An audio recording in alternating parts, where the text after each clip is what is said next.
Friends, आज मैं आपके साथ शेयर कर रही हूँ गुजरात का फेमस ईदड़ा रेसिपी, जो कि बहुत ही इजी रेसिपी है और इसे आप ब्रेकफास्ट और डिनर में खा सकते हैं। बहुत ही लाइट होता है और खाने में भी बेहद ज़्यादा टेस्टी होता है। तो आप इस रेसिपी को ज़रूर से ट्राई करना और बहुत ही सिंपल तरीके से और थोड़ा सा अलग तरीके से मैंने इस रेसिपी को बनाया है। और साथ में ये ऑरेंज और ग्रीन वाली चटनी तो मज़ेदार है और आप इस रेसिपी को ज़रूर से देखिएगा। वीडियो में कंटिन्यू बने रहिएगा। रेसिपी पसंद आए तो लाइक शेयर ज़रूर कीजिए। हाय फ्रेंड्स, मैं हूँ विमला। विदान किचन इंदौर में आप सबका बहुत बहुत स्वागत है। तो यहाँ पर मैंने उड़द दाल अच्छे से भिगो लिया था, यानी 6 से 7 घंटे आपको अच्छे से भिगो लेना है। और यहाँ पर चावल भी मैंने भिगो लिया था। तो यहाँ पर ना मैंने थोड़ा सा ज़्यादा ही भिगोया है, तो मैं यहाँ पर 1 कटोरी उड़द दाल और 2 कटोरी राइस का यूज़ कर रही हूँ। और आप चाहें तो इसमें चने दाल भी भिगो करके यूज़ कर सकते हैं। तो इसे अच्छे से वॉश कर लेना है और अब हम इसे ग्राइंड करेंगे। तो मैं यहाँ पर 1 कटोरी उड़द दाल इसमें ऐड कर रही हूँ ग्राइंडर जार में, और साथ ही हम ऐड करेंगे राइस को। तो रेशियो आप अपने हिसाब से कम या ज़्यादा कर सकते हैं, और अगर कोई और भी दाल आप यूज़ करना चाहें तो भी कर सकते हैं। तो यहाँ पर चावल दाल हमने ऐड कर दिया है और थोड़ा सा पानी ऐड कर देना है हमें। तो यहाँ पर मैं दही का यूज़ नहीं कर रही हूँ। ये जो नींबू फूल आते हैं ना, हल्के से खटास के लिए, फ्लेवर के लिए, तो वो मैं इसमें ऐड कर रही हूँ। इससे बहुत ही बढ़िया फ्लेवर आ जाता है।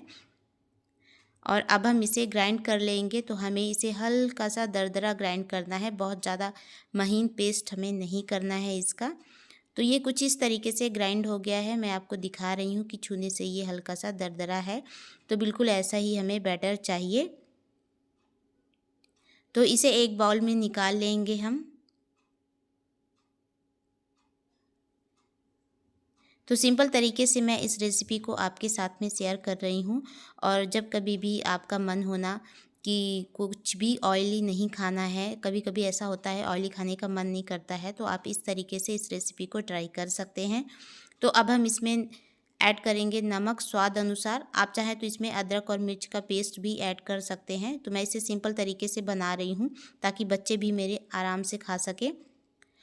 और इसमें मैं ऐड कर रही हूँ हाफ़ टी स्पून इनो या फिर सोडा, और इसे थोड़ा सा पानी ऐड करते हुए तो वापस से उसी ग्राइंडर जार में मैंने पानी ऐड करके इसमें डाल दिया है।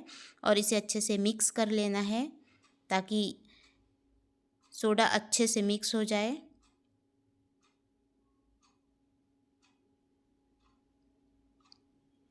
अच्छे से इसे फेंट लेना है। सब सारी चीज़ें एक साथ हो जानी चाहिए, इतना हमें इसे अच्छे से फेंट लेना है।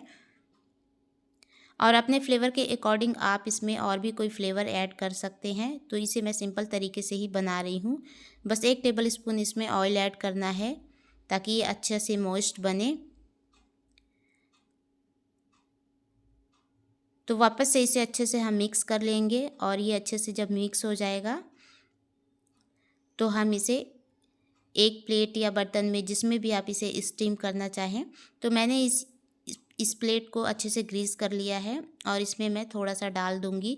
तो थोड़ा पतला लेयर ही इसे बनाना होता है, तो बहुत ज़्यादा इसमें ऐड नहीं करना है, क्योंकि ये थोड़ा सा पफ होगा ना तो और भी ज़्यादा मोटा हो जाएगा। तो इसे बस पतली सी लेयर हमें इसकी लेनी है और इसे अच्छे से टैप कर देना है। और इसके ऊपर स्प्रिंकल कर रही हूँ मैं फ्रेश काली मिर्च। तो कूट करके फ्रेश काली मिर्च को मैं यहाँ पर स्प्रिंकल कर रही हूँ। आप चाहें तो लाल मिर्च भी स्प्रिंकल कर सकते हैं, या फिर कोई मसाला चटपटा सा वो भी स्प्रिंकल कर सकते हैं। अब यहाँ पर पानी बॉईल हो रहा है, तो हम इसे स्टीम करने के लिए रख देंगे। कढ़ाई में मैंने पानी ऐड करके कटोरी रख दिया है और फिर मैं उसमें इसे स्टीम कर रही हूँ। इसे ढक देंगे और ऊपर से कोई वज़नदार चीज़ रख देंगे ताकि ये जब स्टीम हो तो हिले ना और अच्छे से स्टीम हो जाए। तो बस 7 से 8 मिनट में ये बन करके तैयार हो जाता है। तो जब तक ये स्टीम होता है हम एक चटनी तैयार करेंगे। तो यहाँ पे सिंपल सी चटनी बना रही हूँ मैं। इसके लिए ग्राइंडर जार में मूंगफली ऐड करेंगे और 6 से 7 कलियाँ लहसुन की ऐड करेंगे, और एक मीडियम साइज़ का प्याज ऐड कर देंगे। तो यहाँ पर बहुत ही सिंपल सी चटनी मैं बना रही हूँ, लेकिन फ्रेंड्स ये चटनी ना बहुत ही मज़ेदार बनती है।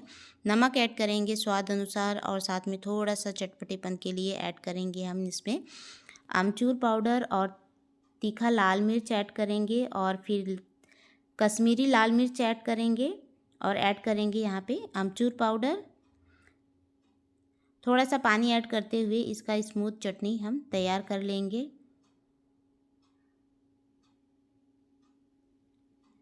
तो लीजिए यहाँ पर ये चटनी बन करके तैयार हो गई है और ये ना चटनी ऑरेंज कलर की बन करके तैयार होती है और बहुत ही बढ़िया लगती है खाने में भी। तो सिंपल सी चटनी है और इस चटनी के साथ ही मैंने हरी चटनी भी बनाई हुई है सिंपल तरीके से। तो इसे साइड में करते हैं। अब बनाते हैं हरी चटनी। तो उसी ग्राइंडर जार का यूज़ मैं कर रही हूँ। 2 कलियाँ लहसुन की लेंगे, साथ में एक छोटा टुकड़ा अदरक का ऐड करेंगे और यहाँ पर मैं सिंपल तरीके से बना रही हूँ तो एक हरी मिर्च ऐड करेंगे। आप चाहें तो यहाँ पर मूंगफली या फिर नारियल का बुरादा भी ऐड कर सकते हैं। फ्रेश धनिया पत्ती ऐड करेंगे। थोड़ा सा आमचूर पाउडर ऐड करेंगे चटपटेपन के लिए। आप चाहें तो यहाँ पर दही या फिर नींबू का जूस भी यूज़ कर सकते हैं और थोड़ा सा पानी ऐड करते हुए इस चटनी को ग्राइंड कर लेंगे।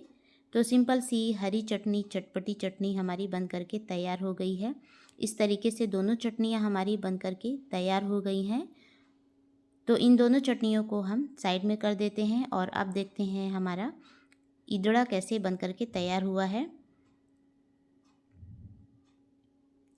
तो यहाँ पर हम इसे चेक करेंगे और चेक करने के लिए नाइफ़ का यूज़ कर रही हूँ मैं। इसमें चिपचिपा नहीं हो रहा है नाइफ़ में। तो बस ये तैयार है। फ्लेम को ऑफ़ करेंगे और इसे हम नीचे उतार लेंगे।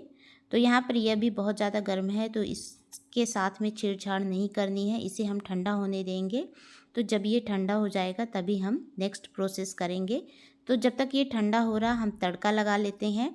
तो तड़के के लिए मैंने तड़का पैन गरम कर लिया है। इसमें 2 टेबल स्पून मैंने ऑयल ऐड किया है और सिंपल सा तड़का है। 2 पिंच के करीब हींग ऐड करनी है आपको। हींग का फ्लेवर इसमें बहुत ही मस्त लगता है। हींग ऐड करने के बाद में सफ़ेद तिल ऐड कर रही हूँ मैं इसमें और बस और कुछ भी ऐड नहीं करना है। तो सिंपल तरीके से मैं इसमें तड़का लगा रही हूँ। आप चाहें तो राई या फिर जीरा या फिर लाल मिर्च का यूज़ कर सकते हैं। तो बस इसे हम अच्छे से फैला लेंगे। अभी ये हल्का गुनगुना है तो ये अच्छे से ऑयल को एब्जॉर्ब कर लेगा। तो बढ़िया तरीके से तड़का हमें अच्छे से फैला देना है और इसके साथ ही दूसरा बैच भी मेरा तैयार हो गया है तो उसे भी हम अच्छे से इसमें भी तड़के को अच्छे से फैला लेंगे। तो सिंपल तरीके से ये ईदड़ा बनकर के तैयार हो जाता है फ्रेंड्स। कोई तामझाम नहीं है और बस अपने पसंद के अकॉर्डिंग आप दालों को भिगो सकते हैं और खटास अपने पसंद के अकॉर्डिंग आप यूज़ कर सकते हैं या दही का, नींबू का, आमचूर का या फिर आप इमली का भी खटास यूज़ कर सकते हैं अगर आपको खट्टी चटनियाँ पसंद है तो। अदरवाइज़ आप इसे खट्टी मीठी चटनियाँ भी बना। तो अब इसकी कटिंग करेंगे हम। तो जो पहले वाली प्लेट हमने बनाई थी ना तो बस उसी प्लेट की हम कटिंग करेंगे। तो मैं आपको दिखा रही हूँ कि ये कट करने में भी काफ़ी इजी है और बिल्कुल चिपचिपा नहीं है और आराम से ये निकल जाता है। बस इसे गर्मा गर्म आपको कट नहीं करना है, हल्का सा ठंडा हो जाने देना है तभी इसकी कटिंग करनी है। तो कटिंग आप जैसा चाहें वैसा कर सकते हैं, जिस भी शेप और साइज़ में आपको पसंद हो उस तरीके से आप इसकी कटिंग कर सकते हैं। तो यहाँ पर मैं आपको निकाल के भी दिखा रही हूँ कि ये कितनी बढ़िया तरीके से बन करके तैयार हो गए हैं।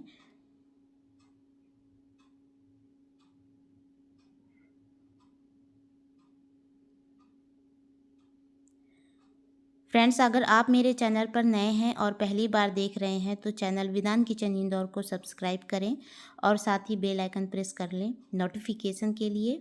मैं इसी तरह की रेसिपीज़ लेकर आती रहती हूँ और मेरी और भी रेसिपीज़ देखने के लिए मेरे चैनल विदान किचन इंदौर में एक बार ज़रूर से विज़िट कीजिए।